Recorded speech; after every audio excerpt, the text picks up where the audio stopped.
Miko Hughes plays Dylan Porter from the first Nightmare on Elm Street series in the new fan film Dylan's New Nightmare. The legendary 1984 movie A Nightmare on Elm Street, directed by Wes Craven, was when Freddy Krueger first entered the fantasies of horror fans. Those that have not yet seen the film are getting ready to see Dylan's New Nightmare for the first time. See the video fully for details. About Dylan's New Nightmare. Wes Craven's New Nightmare, a meta movie from 1994, and the original Freddy Krueger movie were the only two movies that Craven famously directed. A character from that 1994 movie is now making a comeback to confront Freddy Krueger once more. Fans of Freddy are getting their first glimpse at the upcoming fan movie Dylan's New Nightmare, which stars Hughes, a recurring New Nightmare actor, as the adult Dylan Porter, according to a new trailer shared by the Horror Show channel. The most recent Indiegogo update revealed the wonderful news that principal photography on the independent short film Dylan's New Nightmare has been concluded, and post-production is ready to begin. Additionally, the page featured other cast members' first looks, which included Hughes as Dylan and Dave McRae as the new Freddy. Ron Sloan and Cindy Kania, two veterans of the Friday the 13th series, are now known to be part of the cast. Dylan's New Nightmare has obviously got work to do, as filming just ended and post-production has just started. However, the film's director Cecil Laird claimed that it should be ready for release in the summer of 2023, and he implored fans to keep financing the crowdfunding campaign.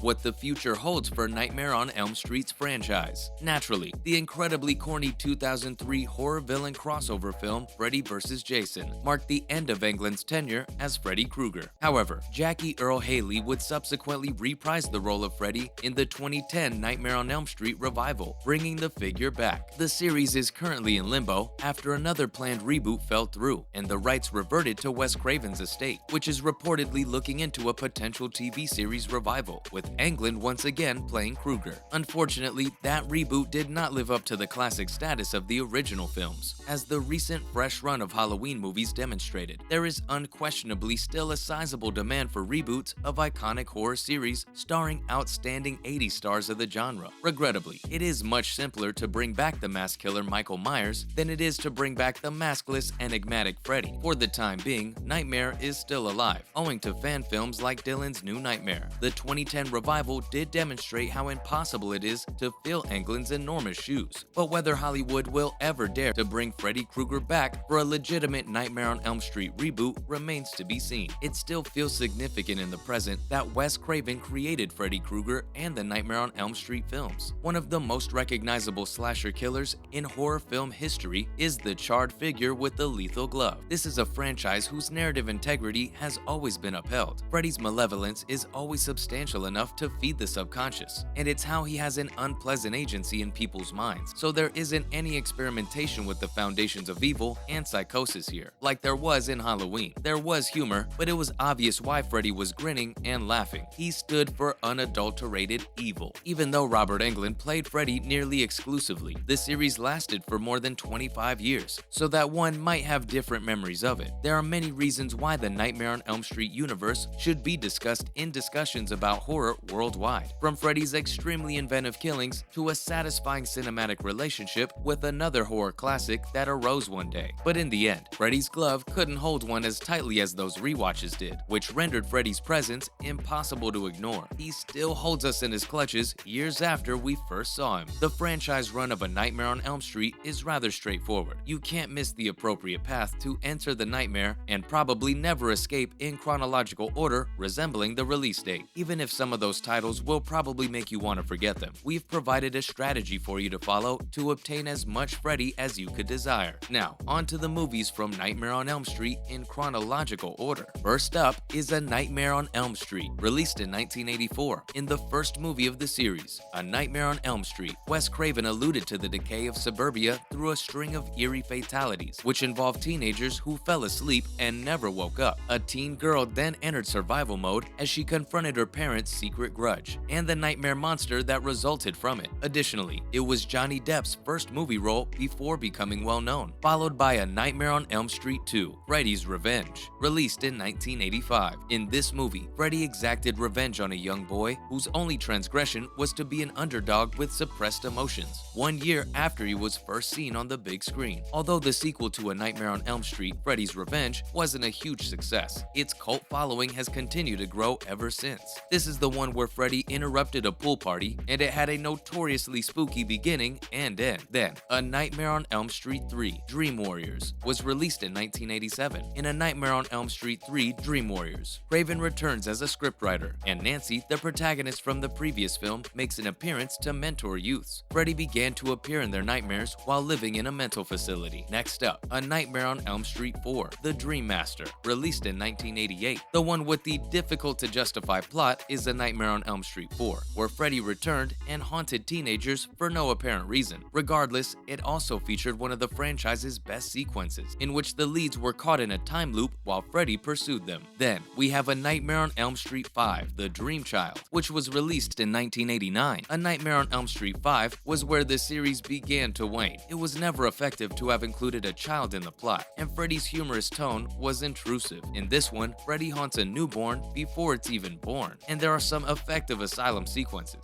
Additionally, we see a classic Freddy kill in which a woman is made to eat her own organs. And the next, which was released in 1991, is Freddy's Dead The Final Nightmare. This one featured a number of scenes in the style of the 1990s, well-known cameos, and Freddy as a flying witch. Here, Maggie came to the realization that Freddy could be dragged out of the dream. Then, Doc, Maggie, and Tracy devise a strategy to take down Freddy. Maggie and Freddy then started to fight. She used knives to hold him against the wall and stabbed him with his clawed gloves. And then she stuck the bomb Tracy gave her, which later exploded and killed Freddy. According to many viewers, the gloved monster was eliminated in a tacky way. Then, Wes Craven's New Nightmare was released in 1994. After Freddy passed away, Craven returned to the series and had a brilliant plan for bringing Krueger back to life. He haunted Heather Langenkamp, who played Nancy in the series, and everyone else connected in the Kruegerverse. Wes Craven's New Nightmare was an interesting method to investigate the consequences of fiction and how much power can be given to it. Next is Freddy vs. Jason, released in 2003. Jason Voorhees and Freddy Krueger squared off in a community overrun with troubled youngsters. The movie Freddy vs. Jason was exactly what it said it was, a series of fantastic fights between two giants who get caught up in a forgettable plot. It appeared to be a horror fan's fantasy come true. Then, Freddy's Nightmares from the year 1988 to 1990. It wasn't Freddy's show anymore. Freddy was exclusively featured in the narrative lines in standalone episodes that told stories set in Springwood, Freddy's hometown, in the New Line television series Freddy's Nightmares. This was a fantastic illustration of classic cult horror television. Also, A Nightmare on Elm Street was released in 2010. Most people detested the franchise's return with A Nightmare on Elm Street, one of Hollywood's dubious remakes. It just seemed unnecessary with a different actor playing Freddy, and a similar plot. Jackie Earle Haley's performance lacked drama, despite his acting abilities elsewhere, since it was never frightening, and Freddy's makeup was limited. Strangely, it featured two excellent modern actors as its lead. Kyle Gallner plays Quentin, and Rooney Mara plays Nancy. And lastly, Never Sleep Again, The Elm Street Legacy, released in 2010. Never Sleep Again, a 4-hour documentary on the series, was essential viewing for devoted fans who wanted to learn more about the production of each movie, due to how thorough it seemed. It merited mentioning. This laudable examination of the Nightmare on Elm Street film universe deserved to take the last position for a franchise this renowned. A Nightmare on Elm Street introduced fans to Freddy and terrible nightmares, while eagerly anticipating the 2023 arrival of Dylan's New Nightmare. The fans should watch the movie in either chronological order or according to the release date to have an idea of the plot. Please remember to like and subscribe. Thanks for watching, and we'll see ya in the next one.